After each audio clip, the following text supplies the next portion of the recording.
ही खटाखट सारखी योजना नाही आहे, ही फटाफट सारखी योजना आहे जी आमच्या तायांच्या खात्यामध्ये थेट त्या ठिकाणी हे पैसे जातात।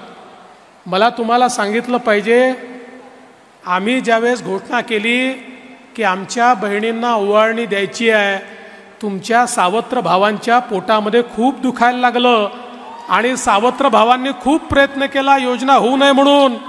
मग पहिल्यांदा कोर्टात गेले, कोर्टाने त्यांना नाकारल्यानंतर काय केलं माहिती आहे, जाणीवपूर्वक फॉर्म भरून घेतले आणि त्याच्यावर पुरुषांचे फोटो लावले, जेणेकरून महिलांना नंतर सांगता येईल तुमचे फॉर्म तर आम्ही सरकारला दिले होते पण सरकारने ते फॉर्म स्वीकारले नाही।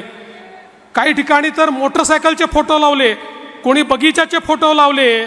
जाणीवपूर्वक अशा प्रकारचे फोटो लावून हे फॉर्म रिजेक्ट झाले पाहिजेत आणि महिलांपर्यंत पैसे पोचू नये अशा प्रकारचा प्रयत्न झाला।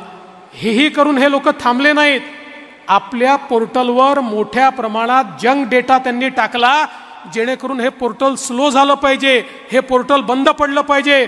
मध्ये 4-5 दिवस ते पोर्टल बंद होतं, मग याच लोकांनी हाहाकार सुरू केला, पोर्टल बंद पोर्टल बंद पोर्टल बंद। अरे काळजी करू नका, पोर्टल बंद पडलं, आम्ही ऑफलाईन फॉर्म स्वीकारले, ते पुन्हा पोर्टलवर आणले आणि त्या ठिकाणी आमच्या बहिणींना पैसे आमचा देण्याचा जो निर्धार आहे तो आम्ही पूर्ण केला।